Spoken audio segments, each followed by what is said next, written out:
Lá em Porto Alegre, bom dia, Silmar César Miller.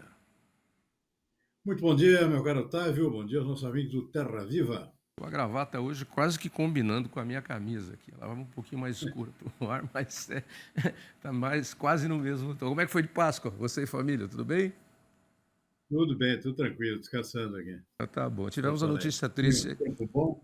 É, tivemos a notícia triste aí do falecimento do Papa ontem pela Sim, manhã, mas já estava bem ruinzinho, coitado. Estava precisando descansar, é, né? E com uma idade. Estava muito difícil a vida dele.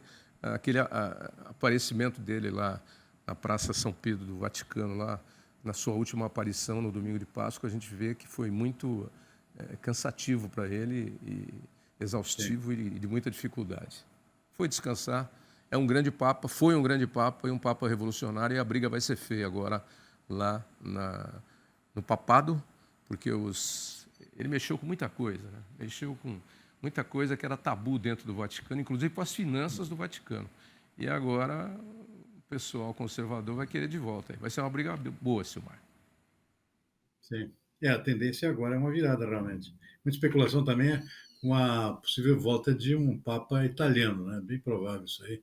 Dificilmente vai ter alguma guinada muito fora. Chegou-se a falar aí, talvez, um Papa africano, um Papa asiático, mas, em princípio, parece que está descartada essa hipótese. Volta lá a reinar a cúpula italiana lá, que sempre predominou nesse papado. Na minha avaliação, na lista que eu vi ontem, tem um primeiro lá que acho que tem 78, não, 78 anos de idade ou 75.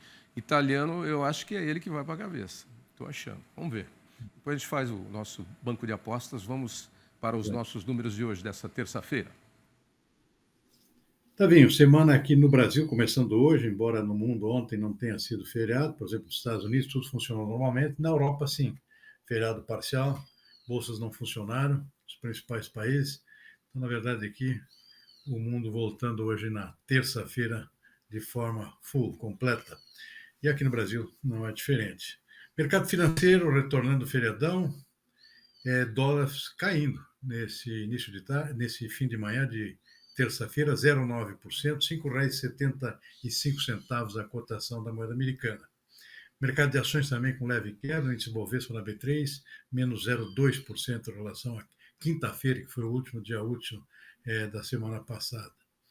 Mercados internacionais, Bolsa de Valores dos Estados Unidos, com uma pequena reação aqui, o índice Dow Jones subindo 1,4%, dólar estava estável, agora sobe um pouco, dólar index, mercado internacional, 0,2%, bolsas na Europa, o índice DAX na Bolsa de Franco caindo 0,3%, Xangai na China já fechou, com pequena alta de 0,3%. Bolsas não têm caído na China, apesar de toda essa guerra de tarifas com os Estados Unidos, praticamente todos os dias pequenas altas nas bolsas chinesas. Petróleo em alta também, nesta manhã de terça-feira, 0,9%, 62 dólares e 80 centavos o barril do tipo Brent. E o ouro que segue subindo. Ontem subiu bastante, hoje sobe mais um pouquinho, 0,4%. Tem batido todos os recordes diários aqui por conta dessas incertezas globais que surgem da guerra tarifária, especialmente envolvendo os Estados Unidos e a China. O pessoal está se refugiando aqui mais no ouro, como investimento. Por isso o ouro tem subido praticamente todos os dias. Hoje não é diferente. Mercado de commodities agrícolas, soja subindo um pouco nesta 0,5% na Bolsa de Chicago, na contramão cai o trigo, 0,6%, milho também, 0,9%, arroz em casca em Chicago também com queda, 1,5%. Na Bolsa de Nova York, predominância de altas, sobe o algodão, 0,5%, cacau dispara 3,7%, café arábica também com alta, 1,7%, açúcar também, pequena alta aí de 0,3%. Na contramão, o suco de laranja subiu bastante nos últimos dias, hoje o pessoal passando para o lado vendedor, é um tombo aqui do suco, está caindo 7,7%.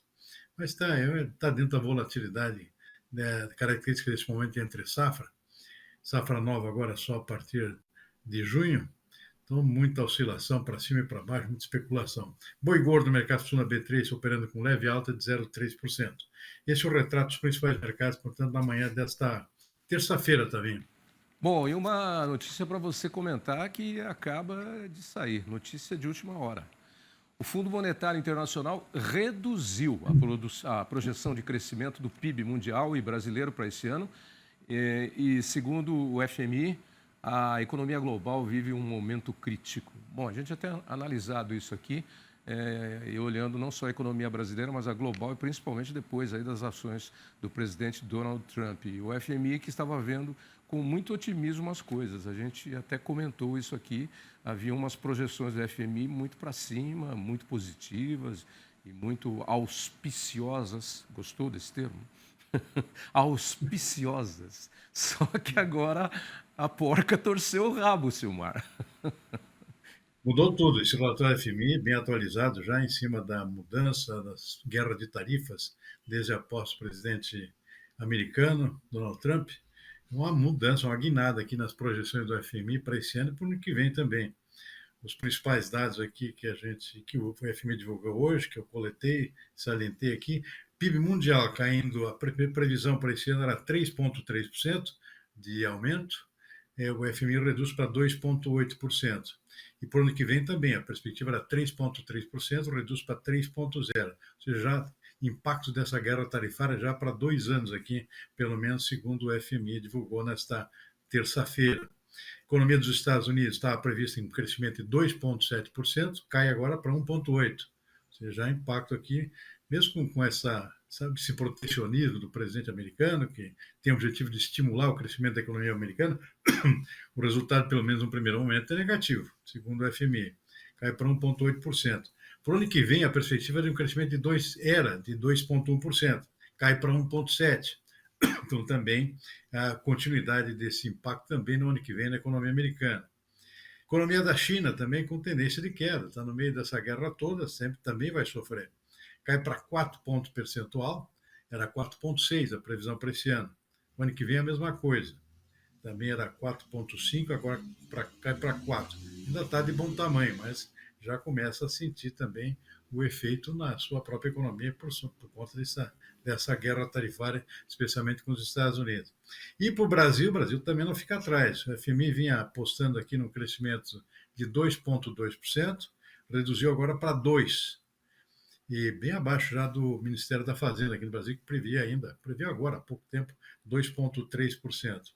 E para o ano que vem também, o FMI previa 2,2%, caiu para 2 pontos percentuais. Enfim, é generalizado.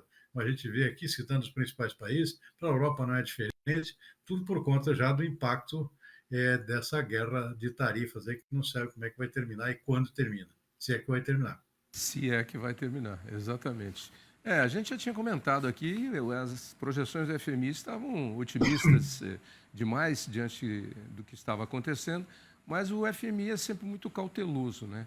Eu me lembro de muitas vezes em que o FMI anunciou grandes crescimentos aí, inclusive em economias asiáticas, quando já tinha um desenho de que elas não cresceriam tanto assim, e depois o FMI volta atrás. Na verdade, ele divulga os dados com uma certa convicção depois de muitas análises. Por isso, às vezes, um pouquinho atrasado, cauteloso.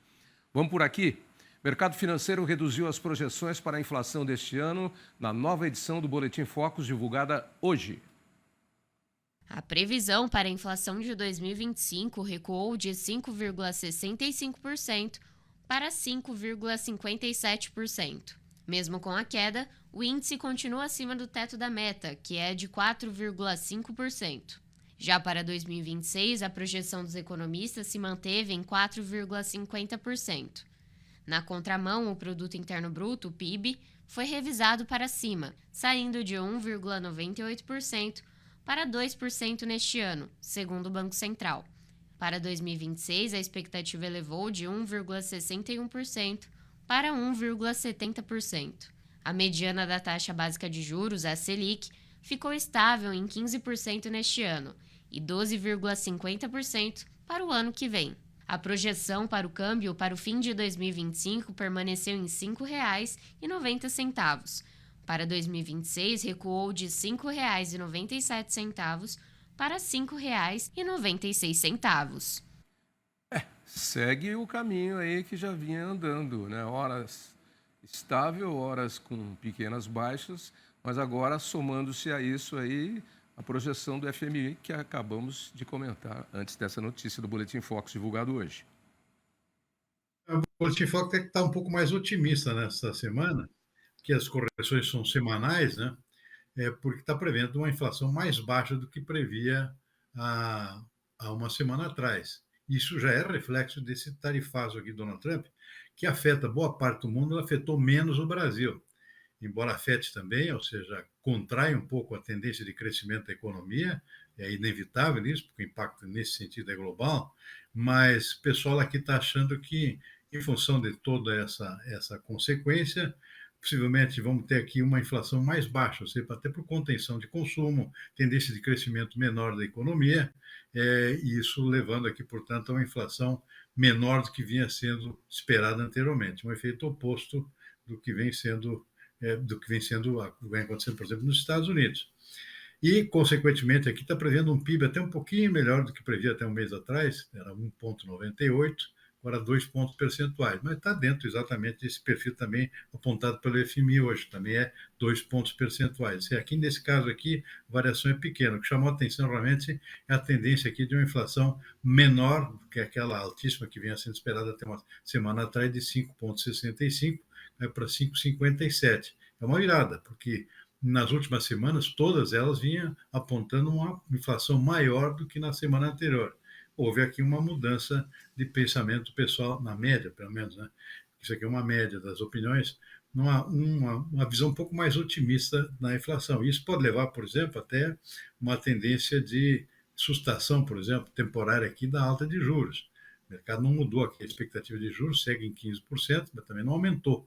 Ou seja, existe aí no mercado já circulando uma opinião de que talvez o Banco Central, em função até de não agravar mais a situação gerada pelo tarifaço do Donald Trump, evite, pelo menos no primeiro momento, de aumentar mais a taxa básica de juros, seria como estava previsto. Estava previsto mais um aumento de 0,5% agora para maio, talvez isso não ocorra.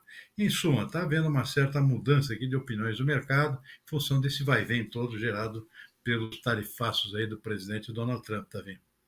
O que é fato concreto é que nessa briga Estados Unidos-China aí com as tarifas, o Brasil vai tentando aí correr por fora e beliscar alguns quinhões, né? E dessa vez o ministro da Agricultura disse que o Brasil pode substituir os Estados Unidos na venda de carne para a China. O ministro Carlos Fávaro coordenou um evento no Itamaraty com os ministros da Agricultura dos 11 países do BRICS, que são economias emergentes, entre elas está a China. Fávaro disse que a guerra tarifária dos Estados Unidos gera oportunidades para os países do bloco que discutem a ampliação de parcerias comerciais. O Brasil mira agora o espaço deixado pelos Estados Unidos no mercado de carne chinês. O BRICS tem metade da população mundial e 30% das terras agrícolas do planeta. Eles vieram aqui assinar acordos para ampliar o comércio sustentável. Nas proteínas bovinas, nas carnes bovinas, o governo chinês deixou de habilitar 395 plantas. Quer dizer, alguém vai precisar fornecer essa carne que era fornecida pelos norte-americanos. O Brasil se apresenta com muita vontade e capacidade. Vamos saber ocupar esse espaço e ser o grande fornecedor. Vamos ver se aproveita a oportunidade, né? Pode não quer dizer que vai, pode quer dizer que vai negociar a tentativa de ocupar o espaço do mercado americano. Mesmo porque a carne americana que ia para o chinês, muita dela era de plantas brasileiras da JBS, né, que operam em grande escala nos Estados Unidos, compraram diversas plantas frigoríficas. Agora, pode não quer dizer que vai. Agora, o que vai mesmo, e a certeza, é que o chinês não vai comprar carne do americano. Pode comprar a nossa, mas pode comprar uma outra. Tomara que compre a nossa, né, Silmar? A tendência é essa, tá vendo? Já existe essa suspensão aí de acordos com frigoríficos americanos. Então, são dois produtos, basicamente, que podem ser bastante beneficiados aqui para o Brasil, aqui pode ser bom para o Brasil. Um é a soja, né, realmente, em função desse tarifaço mútuo entre China e Estados Unidos. A China já está aumentando as suas compras de soja aqui no Brasil, já é visível no mercado essa guinada, e na carne bovina não vai ser diferente. Não. O Brasil aparece aqui como um grande fornecedor alternativo. estamos falando aqui do maior exportador mundial de carne bovina, né? Os Estados Unidos são o segundo. Então, o Brasil tem essa característica aqui de quantidade para suprir o mercado chinês acima daquilo que vinha vendendo até agora, né? Era o grande exportador para a China já é o maior comprador de carne bovina brasileira, a tendência é realmente de uma guinada, de um aumento também nesse setor.